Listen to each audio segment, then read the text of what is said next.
नमस्कार, स्वराज एक्सप्रेस में आप सभी का स्वागत है। बात छत्तीसगढ़ की में मैं हूं आपके साथ कविता पांडे। लोकसभा चुनाव के लिहाज से छत्तीसगढ़ सहित देश की आधी आबादी को साधने की कवायद शुरू हो गई है। इसी कड़ी में एक तरफ जहां बीजेपी शक्ति बंधन अभियान शुरू कर रही है ताकि देश भर की महिलाओं को पार्टी के साथ जोड़ सके, वहीं दूसरी तरफ कांग्रेस भारत जोड़ो न्याय यात्रा से जोड़कर नारी न्याय अभियान शुरू करने जा रही है। देखिए खास रिपोर्ट और आगे इसी पर खास मेहमानों के साथ चर्चा करेंगे। दरअसल बीजेपी शक्ति बंधन अभियान के तहत 10 करोड़ से अधिक महिलाओं को विकसित भारत के संकल्प से जोड़ने के लिए अभियान शुरू कर रही है। शक्ति बंधन कार्यक्रम के तहत 8 फरवरी से पूरे प्रदेश में कार्यक्रम आयोजित होंगे, जिसमें प्रदेश भर के महिला स्व सहायता समूह की महिलाओं से संपर्क कर उनका सम्मान किया जाएगा। भाजपा नेताओं ने बताया कि शक्ति बंधन कार्यक्रम के तहत 10 और 11 फरवरी 2024 को विधानसभा स्तरीय शक्ति बंधन सम्मान समारोह कार्यक्रम होगा, जिसमें सामाजिक कार्य में अहम भागीदारी करने वाले स्वयंसेवी संगठन एवं स्व सहायता समूह की बहनों का सम्मान किया जाएगा। कार्यक्रम में कम से कम 1500 से 2000 संख्या निर्धारित की गई है। इस दौरान पंपलेट वितरण भी किया जाएगा। 12 से 20 फरवरी को ग्राम स्तर पर संपर्क अभियान के तहत स्व सहायता समूह से मिलकर चाय पर चर्चा और प्रधानमंत्री मोदी की योजनाओं के बारे में जानकारी दी जाएगी। 22 से 23 फरवरी को प्रधानमंत्री मोदी एनजीओ एवं स्व सहायता समूह को संबोधित करेंगे। मंडल स्तर पर एलईडी या प्रोजेक्टर या टीवी के माध्यम से सीधे प्रसारण की व्यवस्था की जा रही है। भाजपा का उद्देश्य है कि पूरे देश में इस अभियान के तहत 1 करोड़ स्व सहायता समूह और एनजीओ तक संपर्क करके 10 करोड़ से अधिक महिलाओं को प्रधानमंत्री नरेंद्र मोदी के विकसित भारत के संकल्प से जोड़ना है। छत्तीसगढ़ के 3.56 लाख समूह से संबंधित अनुमानित 8 लाख महिलाओं को इस संकल्प से जोड़ने का लक्ष्य है। जो लोग रहेंगे जिनका सम्मान होगा, नीचे जाकर चाय पर चर्चा होगी और संवाद होगा और मोदी जी की जो योजना है जन कल्याण की योजना, उस विषय पर भी उनसे चर्चा होगी। और इसी के साथ साथ यह कार्यक्रम लगातार चलेगा, नीचे तक सबको मोदी जी की योजना के बारे में और भी बताया जाएगा, क्योंकि 210 योजना है जिससे लोगों को लाभ मिल रहा है और जिनको नहीं जानकारी उसकी भी जानकारी उनको दिया जाएगा। यह कार्यक्रम महिला स्व सहायता समूह संपर्क अभियान माननीय नरेंद्र मोदी जी का एक बहुत बड़ा अभियान है, जिसमें लखपति दीदी बनाने का एक संकल्प लिया माननीय मोदी जी। कांग्रेस का कहना है कि नरेंद्र मोदी जी ने यह भी कहा था कि 15 लाख सबके खाते में आएंगे, सबसे पहले महिलाओं के खाते में 15-15 लाख भेज दे। ऐसे भी उन लोग लखपति दीदी बन जाएंगे। सबसे बड़ी बात, वर्तमान में छत्तीसगढ़ में नरेंद्र मोदी जी आकर के यहाँ पर गारंटी देते हैं प्रत्येक विवाहित महिलाओं को महतारी बंधन की योजना का लाभ मिलेगा क्या। भारतीय जनता पार्टी की सरकार आई है, भारतीय जनता पार्टी की सरकारी योजना लागू कर रही है, उसमें मापदंड लाया जा रहा है। जो महिलाएं 21 वर्ष से लेकर 60 वर्ष तक, तो यह सबसे बड़ी जुमलेबाजी है। घर घर जाकर वादा करते हैं प्रति महिलाओं को महतारी बंधन योजना का लाभ मिलेगा। जब आप लागू करते हैं, अपात्र घोषित करते हैं। जितने भी योजना ला रहे हैं सिर्फ चुनाव तक का है, महिलाओं को सिर्फ वोट बैंक मानती, इससे ज्यादा कुछ नहीं। बहरहाल बीजेपी शक्ति बंधन अभियान और कांग्रेस के नारी न्याय अभियान का प्रदेश की महिलाओं पर कितना असर पड़ता है, ये तो आने वाला वक्त बताएगा। स्वराज एक्सप्रेस के रायपुर से दिलीप साहू की रिपोर्ट। और इसी पर आगे खास मेहमानों से चर्चा करेंगे। बीजेपी नेता हमारे साथ निशिकांत पांडे जी मौजूद हैं, सुरेंद्र वर्मा जी कांग्रेस प्रवक्ता हैं, अनिरुद्ध दुबे जी वरिष्ठ पत्रकार हैं। आप तीनों की चर्चा में बहुत स्वागत है। सबसे पहले अनिरुद्ध दुबे जी के पास चलेंगे। अनिरुद्ध जी, क्या लगता है कि बीजेपी शक्ति बंधन अभियान और कांग्रेस के नारी अभियान का कितना असर महिलाओं पर पड़ेगा? क्योंकि लोकसभा चुनाव की बात करें, लोकसभा चुनाव बेहद ही करीब है।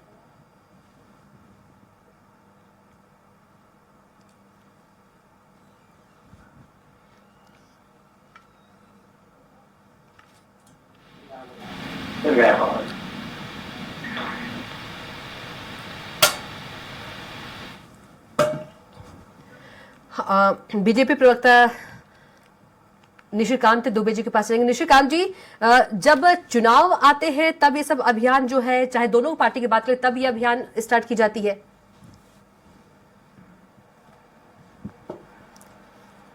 लगता है संपर्क नहीं हो पा रहा है, फिर से संपर्क करेंगे। तो बीजेपी शक्ति बंधन अभियान और कांग्रेस की नारी न्याय अभियान का प्रदेश की महिलाओं पर कितना असर पड़ेगा, ये तो आने वाला जो वक्त है वही बताएगा।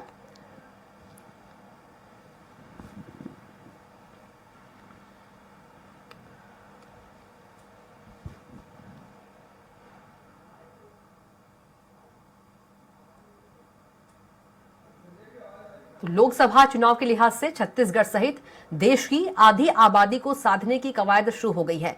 इसी कड़ी में जहां एक तरफ बीजेपी शक्ति बंधन अभियान शुरू कर रही है ताकि देश भर की महिलाओं को पार्टी के साथ जोड़ सके, वहीं दूसरी तरफ कांग्रेस भारत जोड़ो न्याय यात्रा से जोड़कर नारी न्याय अभियान शुरू करने जा रही है।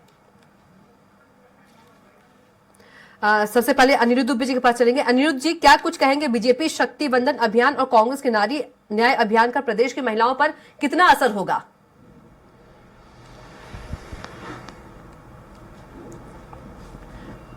देखिए क्या है कि जब असर होना था तब तो वो असर हो गया जी। चुनाव के पहले जो है नारी शक्ति वंदन जो है लेकर आए योजना, हर महिलाओं के खाते में जो है हर साल 12,000 रुपए जाएगा। फिर फार्म भरवाया और इस उम्मीद में कि सभी महिलाओं को मिलेगा, तो मतलब प्रदेश में बहुत सारे बड़ी संख्या में महिलाओं ने फार्म भरा जी। अब जैसा कि जो है इसमें नियम और जो शर्तें आ रही है, तो उसमें मुझे लगता है कि बहुत सारे लोगों को निराशा हाथ लगेगी जी। और इसमें मुझे तो ये भी लगता है कि बहुत सारे अपर क्लास और मिडिल क्लास की महिलाएं भी कटेंगी, क्योंकि एक शर्त है इनकम टैक्स पे ही नहीं होना चाहिए। और आप देखिए क्या है कि अपर क्लास या मिडिल क्लास में भी जो मैक्सिमम लोग जो है कि चाहे उनको हाउसिंग लोन लेना हो या और किसी चीज की जरूरत हो, तो कहीं ना कहीं जो है वो इनकम टैक्स पे ही उस परिवार का कोई ना कोई सदस्य होता है। तो ऐसी कुछ कुछ जो चीजें जो है सामने है उससे फर्क पड़े जी। मुद्दे को लेकर और जनता पार्टी फिर तीव्र वेग से इसलिए भी आगे बढ़ी है कि लोकसभा चुनाव फिर तीव्र वेग से इसलिए भी आगे बढ़ी है कि लोकसभा चुनाव अप्रैल या मई में होना है जी। तो इसलिए कहीं कुछ जो है उंगलियां विपक्ष की ना उठे, तो इसे मद्देनजर रखते हुए इस दिशा में कदम भारतीय जनता पार्टी को बढ़ाना था और उसने बढ़ा दिया है। जी। निशिकांत जी, क्या लगता है कि चुनाव नजदीक है इसलिए इस तरह के जो अभियान है वो शुरू किए जा रहे हैं?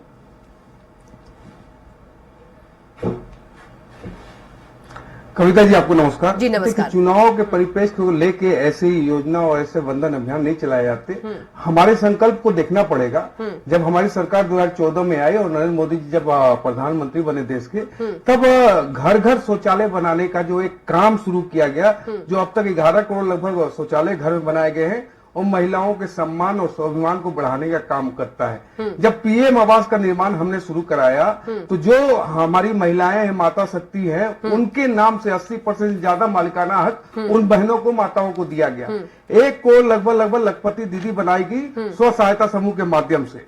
और मैं आपको बताता हूँ कि ये 2018 के पहले छत्तीसगढ़ की बात कर रहा हूँ। छत्तीसगढ़ में जब हमारी सरकार थी डॉक्टर रमन सिंह जी के नेतृत्व में, केदार कश्यप जी ट्राइबल मंत्री थे, उस समय हमारे प्रदेश में स्व सहायता समूहों के द्वारा सैनिटरी नैपकिन बनाने का, उत्पादन करने का और बेचने का एक उद्योग तैयार किया गया और ट्राइबल जिलों में इसका निर्माण शुरू हुआ।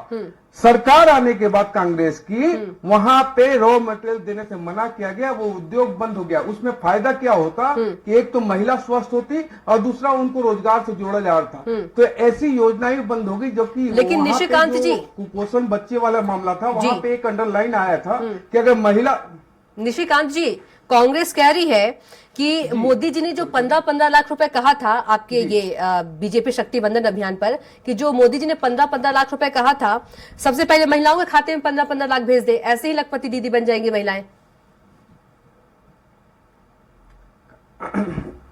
देखिए कविता जी, कांग्रेस पार्टी को समझ नहीं आती बातें। अगर किसी घोषणा पत्र में 15 लाख रुपया है, तो मैं कांग्रेस पार्टी से निवेदन करता हूँ वो घोषणा पत्र दिखाया जाए। आपको ये कहा गया था कि इतना विदेशों में नहीं, घोषणा पत्र की बात नहीं कर रही है निशिकांत जी, घोषणा पत्र की बात नहीं कर रही है। मोदी जी ने जो कहा था 15-15 लाख रुपए आएंगे, उसकी बात कर रही है। मोदी जी ने जो कहा था, कांग्रेस कह रही है कि 15-15 लाख रुपए आएंगे, वो पहले महिलाओं के खाते में डाल दीजिए। कविता जी वही बात बोल रहा हूँ। कविता जी वही बात बोल रहा हूँ। हाँ, तो कविता जी वही बात बोल रहा हूँ कि नरेंद्र मोदी जी ने ये कहा था कि इतना पैसा काला धन के रूप में विदेशों में जमा है कि अगर वो आ जाए तो सभी खाते में 15 लाख चला जाएगा। लेकिन इसको इन्होंने कमिटमेंट मान लिया। लेकिन मैं एक बात बताता हूँ, इन्होंने छत्तीसगढ़ में 5 साल में कई वायदे किए थे, वृद्धा पेंशन, विधवा पेंशन, लेकिन कई वायदे किए थे। क्या हुआ? आपने दिया क्यों नहीं? लेकिन आप सवाल जब कर रहे हैं तो आपको ध्यान रखना पड़ेगा कि महिलाओं का सम्मान और स्वाभिमान बढ़ाने का काम अगर किसी ने किया तो नरेंद्र मोदी जी के नेतृत्व में भारतीय जनता पार्टी ने किया। उनको संकल्पित तौर पे हर वर्ग के लिए काम किया गया और महिलाओं को सम्मान देके सशक्त बनाने की दिशा में हम अग्रसर हैं। हमारा टारगेट अगला है कि 3 करोड़ लखपति दीदी हम बनाएं, और एक महिला अगर संपन्न होती है, सशक्त होती है, तो पूरा परिवार सशक्त होता है, उससे देश की अर्थव्यवस्था बढ़ती है। अगर अर्थव्यवस्था में महिलाएं जुड़ जाएं, ग्रामीण परिवेश की महिलाएं अगर अर्थव्यवस्था में जुड़ जाएं, तो ये भारत दूसरा नंबर की अर्थव्यवस्था बन सकता है विश्व की, ऐसा मेरा मानना है जी। निशिकांत जी, ठीक है, आऊंगा आपके पास। क्या कुछ कहेंगे सुरेंद्र वर्मा जी? जी, कविता जी, बात ऐसा है कि मोदी निर्मित महंगाई से यदि सबसे ज्यादा कोई पीड़ित है तो हमारी बहन बेटियां, हमारी माताएं पीड़ित हैं। जिस तरह से 3 रुपया 54 पैसा का सेंट्रल एक्साइज 19 रुपया 90 पैसा डीजल पर वसूल रही है, जिस तरह से 410 का सिलेंडर 1100 के पार है, 500 रुपए में सिलेंडर देने का वादा तो विधानसभा चुनाव में इन्होंने किया था, कब देंगे ये बताए? अनिरुद्ध दुबे जी वरिष्ठ पत्रकार है, बहुत महत्वपूर्ण बात कही उन्होंने कि विधानसभा के समय, चुनाव के समय तो ये ठग लिए, महतारी वंदन योजना के नाम पर 70 लाख फॉर्म इन्हीं के दावे के अनुसार भरवाए गए थे जी। आज एक वीडियो कविता जी बहुत तेजी से वायरल हो रहा है, इनके डिप्टी सीएम जो विजय शर्मा जी हैं, आप कहें तो मैं सुना दूं। उन्होंने ये कहा था कि महतारी वंदन योजना के माध्यम से प्रत्येक विवाहित महिला, चाहे वो कलेक्टर की बीवी हो, चाहे इन भाजपाइयों की बीवी हो, प्रत्येक विवाहित महिला को 1000 मिलेगा। अब ये जब योजनाएं, देखिए अनुपूरक बजट में तो चुनाव जीतते ही अनुपूरक बजट लाए और दावा किए कि 1200 करोड़ का प्रावधान है जी। असलियत ये है कि एक नया पैसा किसी हितग्राही के खाते में अभी तक नहीं गया है, और ये नया नया नियम बना रहे हैं कि 18 से 21 तक वालों को नहीं देंगे। लेकिन निशिकांत जी तो ये कह रहे हैं पेंशन योजना में अगर वो हितग्राही है तो वो राशि काट ली जाएगी। निशिकांत जी तो ये कह रहे हैं कि जो कांग्रेस ने वादे किए थे, कांग्रेस ने वादे पूरे नहीं किए। महिला सुन, कांग्रेस ने जो वादे किए थे उससे ज्यादा पूरा किया। 27 लाख महिलाएं छत्तीसगढ़ में गौठानों के माध्यम से समृद्ध हुई, उनको आजीविका कमाने का अवसर मिला। जिस तरह से रीपा परियोजना से जुड़ के हमारी बहनें समृद्ध हुई, जिस तरह से हमने अपने वादे से ज्यादा उनको काम दिया, अपने वादे से ज्यादा उनके परिश्रम का लाभ दिया, भूमिहीन कृषि मजदूर के रूप में भी हमने, पूरे देश में कहीं योजना नहीं थी जो हमने लागू किया। ये किस महिला सम्मान की बात करते हैं? भारतीय जनता पार्टी के महिला विरोधी चरित्र को देश की जनता ने देखा है। पहलवान बहनों के खिलाफ जो भाजपाई सांसद ब्रिजभूषण शरण के समर्थन में इनके पूरा केंद्र सरकार खड़ा था, जिस तरह से कुलदीप सेंगर और चिन्मयानंद के गुंडे भारतीय जनता पार्टी के संरक्षण में जो आतताई चरित्र इनका है, उसको देश की जनता ने देखा है। कठुआ, उन्नाव, हाथरस और मणिपुर में जिस प्रकार से निर्वस्त्र घुमाई जा रही है इनके संरक्षण में, वो भी किसी से छुपा नहीं है। किस बात के लिए ये महिला हित की बात करते हैं? अभी ये बात करते हैं अर्थव्यवस्था को चौपट करने का पाप यदि किसी ने किया है कविता जी, तो वो केंद्र की मोदी सरकार ने किया है। छोटी छोटी बचत करके हमारी महिलाएं, हमारी बहन बेटियां कमाती थी। जो एफडीआर का इंटरेस्ट रेट था 10.5% यूपीए के समय, आज पता कर लीजिए 6% पर है। तो ये बचत खा गए, बचत का ब्याज खा गए, कैश फ्लो मिनिमम स्तर पर है। देश में कर्ज का भार 2014 की तुलना में 3 गुना ज्यादा है। 54 लाख करोड़ कुल कर्ज था, आज 205 लाख करोड़ से ऊपर है। तो मोदी सरकार केवल देश के संसाधन बेच रही है, अवसरों से वंचित कर रही है। सरकारी नौकरी में केंद्र सरकार के विभागों में 18 लाख पद खाली है। यदि ये ईमानदारी से रोजगार का अवसर देते तो कितनी हमारी बहन बेटियां सरकारी नौकरी में लग जाती। लेकिन वहां भी ये हक का गला घोट रहे हैं। जिस तरह से ये केवल दिखावा है, छलावा है। जिस प्रकार से महतारी वंदन योजना के नाम से छत्तीसगढ़ विधानसभा चुनाव के समय ये ठगे, अब छत्तीसगढ़ की बहन बेटियां इनसे हिसाब मांगेंगे, इनको जवाब देंगी। तो कविता जी, इनके पास में जगह नहीं है। ये महंगाई की बात करते हैं, खाद्य तेल से लेके खाद्य सामग्री क्या रेट है बता दीजिए। तो आग लगी है, और ये मोदी निर्मित जो अतिरिक्त मुनाफाखोरी की हवस है उसके चलते डीजल पर मैंने कहा है ना, डीजल का इफेक्ट जो है सभी सामग्री पर पड़ता है, परिवहन व्यय बढ़ जाता है। 3 रुपए 54 पैसा का सेंट्रल एक्साइज 19 रुपए 90 पैसा, आज क्रूड ऑयल जो है 14 की तुलना में आधे दाम पर है, लगभग $70 प्रति बैरल। ठीक है सुरेंद्र वर्मा जी। निशिकांत जी आऊंगी, उससे पहले अनिरुद्ध जी के पास चलूंगी। अंतर्राष्ट्रीय मार्केट में क्रूड ऑयल के आधार पर पेट्रोल डीजल का दाम तय किया जाए तो आज तो 35 रुपए में मिलना चाहिए। निशिकांत जी आऊंगी, अनिरुद्ध दुबे जी के पास जाऊंगी। अनिरुद्ध दुबे जी आऊंगी। अनिरुद्ध दुबे जी, एक तरफ बीजेपी के शक्ति वंदन अभियान और एक तरफ नारी न्याय अभियान कांग्रेस की, क्या लगता है कौन सा अभियान जो छत्तीसगढ़ की महिलाएं हैं उनको रास आएगा? देखिए क्या है कि जब आपने पहले सवाल पूछा तो मैं नारी शक्ति वंदन पे पहले बोल गया। हालांकि मुझे भाजपा शक्ति वंदन अभियान जो अभी 10 करोड़ से अधिक महिलाओं को जोड़ने का जो है उस पर बोलना चाहिए था। जी। चलिए मैं अब बोल लेता हूँ। बिल्कुल। मतलब ये कि विकसित भारत के संकल्प से जोड़ने का अभियान, विकसित भारत से जोड़ने के संकल्प का अभियान, विकास की परिभाषा क्या है पहले ये स्पष्ट होना चाहिए। क्या हम वास्तव में विकास की राह पर हैं? और अगर कहीं है तो किस तरह है, इस पे भी जो है तर्कपूर्ण बात सामने आना चाहिए जी। और मैं फिर अब नारी वंदन की बात पर आता हूं कि जिस हिसाब से जो है चुनाव से पहले जो है नारी वंदन की जो बात की गई थी और जो वादा किया गया था तो उसमें जो है क्राइटेरिया क्या होगा ये स्पष्ट नहीं था। और अभी मुझे लगता है कि ऐसा भी जो है पक्के तौर पे तो मैं नहीं जानता, लेकिन जैसा सुनने में आ रहा है कि नियम और शर्तें कड़ी होगी, तो मेरा ये मानना है कि इनको एक ही जो है क्राइटेरिया तय करना चाहिए, या तो मासिक हो या वार्षिक हो। उसमें ये तय हो जाए कि जो है आय इतने से जो है इतने से अधिक ना हो, उन लोगों को इसका लाभ मिलेगा। एक ही शर्त होनी चाहिए इसमें, मतलब कोई छोटा कोई बड़ा, क्या इनकम टैक्स वही या क्या परिवार में कितने लोग नौकरी करते हैं, ये सब जो है आप इतना उलझा देंगे तो मैं समझता हूँ कि बहुत सारे जो पात्र लोग हैं उसको इसका फायदा नहीं मिलेगा। तो अगर कहीं आप जो है भाजपा शक्ति अभियान, भाजपा शक्ति वंदन अभियान चला रहे हैं और वास्तव में नारी वंदन वाली बात है, तो कम से कम आपको जो है शर्तें तो इतनी जो है आसान रखनी होगी कि छत्तीसगढ़ की अधिक से अधिक महिलाओं को आपने जो वादा किया था उसका लाभ मिलना चाहिए। कविता जी। जी बिल्कुल जी। निशिकांत जी, सुरेंद्र वर्मा जी कह रहे हैं कि सिर्फ छलावा और दिखावा है। उन्होंने एग्जाम्पल भी दिया महतारी योजना का।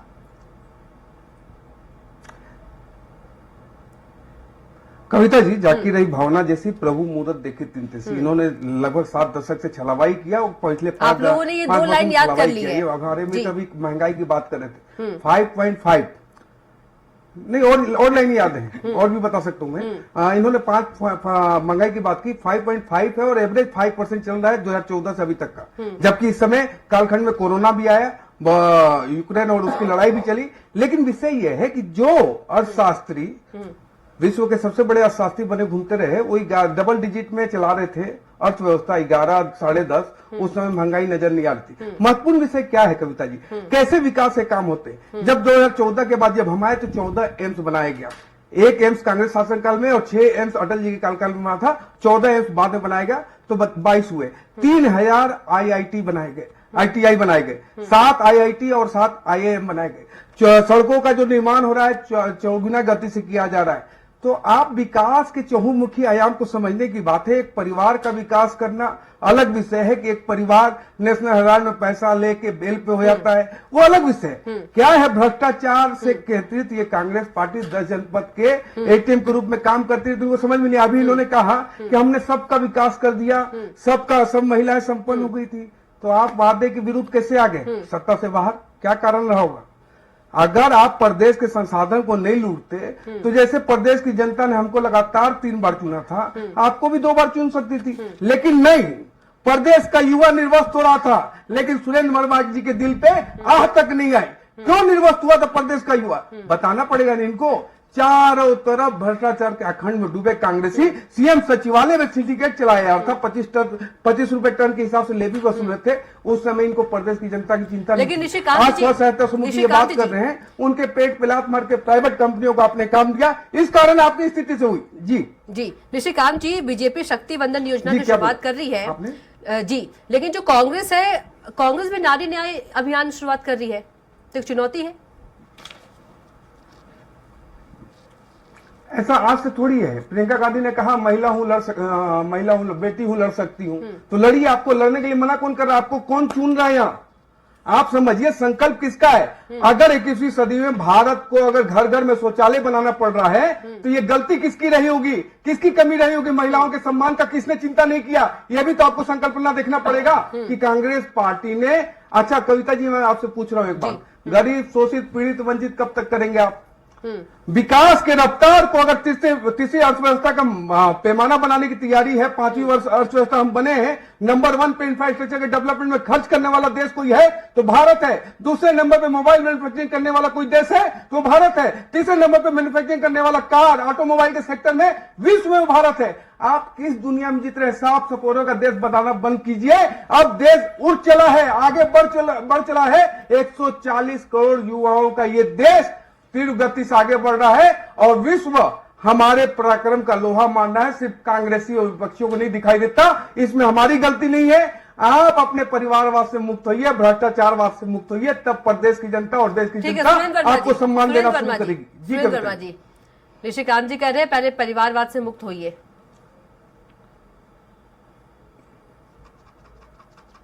कविता जी, परसाई जी ने जो कहा है कि अंधभक्त होने के लिए प्रचंड मुख होना जरूरी है, ये वही बात 140 करोड़ युवा, देश की आबादी 137 करोड़ है, 2011 के बाद से जनगणना नहीं करा पाए क्योंकि अपनी नाकामी पर इनको पर्देदारी करना है। ये कह रहे हैं यूपीए के समय देख लीजिए, जीडीपी 8.1% थी जो 5% पर ले आए। अच्छा, ये किस बात का ढोंग करते हैं? हाँ। आज देखिए व्यापार संतुलन कितना बिगड़ा है, आयात पर निर्भरता बढ़ी है। जिस मोबाइल का ये मैन्युफैक्चरिंग बता रहे हैं असेंबलिंग है, ये अपनी जानकारी दुरुस्त कर ले।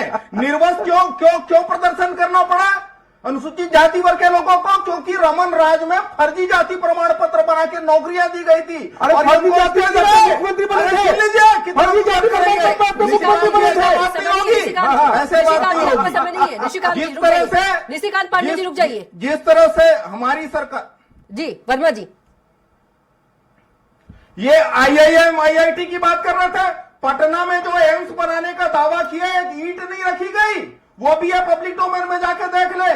तो इनका जो विकास है वो शौचालय से ऊपर नहीं आ पाया। ये मानसिक संक्रमण के शिकार जो 70 साल में देश ने तरक्की की, उन संसाधनों को 30 से ज्यादा सार्वजनिक उपक्रमों को बेचने का पाप यदि किसी ने किया है तो केंद्र की मोदी सरकार ने, बनाए एक भी नहीं। ये महिला आरक्षण की बात करते हैं, शर्त क्या लगा? जनगणना होगी, 21 में कराना था, करा नहीं पाए। परिसीमन होगा, कब होगा ये बताने की स्थिति में नहीं है।